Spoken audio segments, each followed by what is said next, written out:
Bakunzi bacu turabaramukije tubaha n'ikaze kuri Wise Woman TV. Karibu uno musi rero nkuko mubibona ngaha turafise ibintu kandi ibintu bikomeye ni bikeya ariko birakomeye. Tuza kwiga ku kintu gikomeye cyane kandi kizofasha benshi. Turafise indimu zibiri n'imbugita imwe. Ibi nivyo tugiye gukoresha no musi. Uti tubikoresha mu biki, tugira tubihekenye, tugira tubirye, tugira tubigire iki? Oya ntitubirya. No musi tuje kwiga ingene ushobora kwirukana canke gukiza akamoto kabi ko mu kwaha. Harabacita gikakwe, abandi murabizi nyene umuntu ashaka kubanuka nabi mu kwaha, uri mu bantu ukumva wenyene kunuka canke abantu bakumva ko ufise akamoto kabi. Ariko no musi tugira tubisezerere. Uti biva kuki? Harabaca bibaza ngo dufise ivyuya ngo binuka, ariko suko. Ivyuya mu bisanzwe ni binuka, nta kamoto ivyuya bifise. Kijya kinuka kiba ari ikindi kintu, kandi ico kintu nico gituma twazanye no musi indimu turakirukana. Uti rero bayikoresha gute? Igikakwe kujya kuntu wumva akamoto kabi kanuka mu kwaha ni ingwara ubugwaye. Si yashu buri kurabira, kubera abantu bose barabira yashu, kandi yashu si makinoke. Ni ingwara ibigwaye na microbe y'amabakteri aba yacanganye ni yashu akacarekura akamoto kabi. Kaza wumva umuntu mwicaye hamande hari utuntu tutameze neza. Ariko no musi tugira tuyigwanye, umuntu wese ahari arashobora kuyigwanya. Dufata gute rero mu kuyigwanya? Dufata indimu ngiyi murayibona.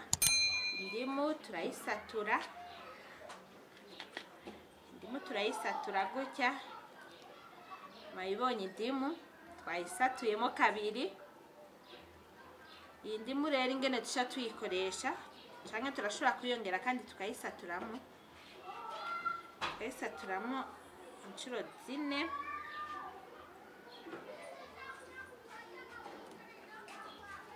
Ngiyi ndimu yacu rero yabonetse. Iyi ndimu rero mu kuyikoresha uca ufata hajya ugiye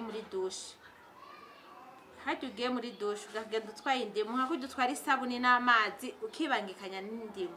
Ugaca ugenda ugafata mu kwaha uri kuroga wisize isabuni uhejeje, ukaca ufata indimu nayo ugasiga mu kwaha ugasiga ino hose, ugasiga cyane kandi wayimanyuye gutya. Hanyuma ugasubira koga n'isabuni ugaca ugezaho. Wobigira kuwa mbere, kuwa gatatu no kuwa gatanu. Aho ubugitangura kugira ukigwanye cyangwa ugwanya ako kamoto kabi ko mu kwaha. Kuwa mbere, kuwa gatatu, kuwa gatanu. Ugize mu ndwi zibiri ubikora neza, ureka umunsi umwe undi munsi ukawugira. Ubikora neza igikakwe kiragenda neza. Ugasigara ukoresha indimu nka rimwe mu ndwi gusa. Umva wamaze kubigira indwi zibiri wisiga haca umunsi umwe undi munsi ureka, haca umunsi umwe undi munsi ureka. Mu ndwi zibiri igikakwe kiba cyamaze kugenda. Kandi mu yindi minsi ushaka kuguma wimotera neza, uraturafata nko mu ndwi ugafata indimu rimwe ukiyoza kandi kwa kundi nyene, hanyuma ukaguma ufise akamoto keza. Uri mu bantu, abantu bakumva umota neza. Abakenyezi murabizi turambara ibitenge, ucambaye urazi ko utacu kimesa ucanikira. Muga keshi uza wumva ngo nakimeshe ngo yashu ngo ikiranuka nyinshi, umva kiba kinuka nyene. Ivyo rero tubigwanye n'uyu umuti wabonetse. Ubu tuzora tumota gakwembu gakuye ukanikira ku muyaga, muga katanuka irya yashinuka nabi, ariko kamota neza hanyuma ukakabika neza. Abantu bose ngo uyu umuti wo kumota nabi mu kwaha wabonetse. Murakoze mwese mwariko muradukurikirana. Ntimwibagire gufyonda kuri sabone, kandi mugire commentaire, mupartage n'abandi bose, mubabwire ko umuti wo kumota nabi mu kwaha ari indimu. Murakoze cyane, Imana ibahezagire.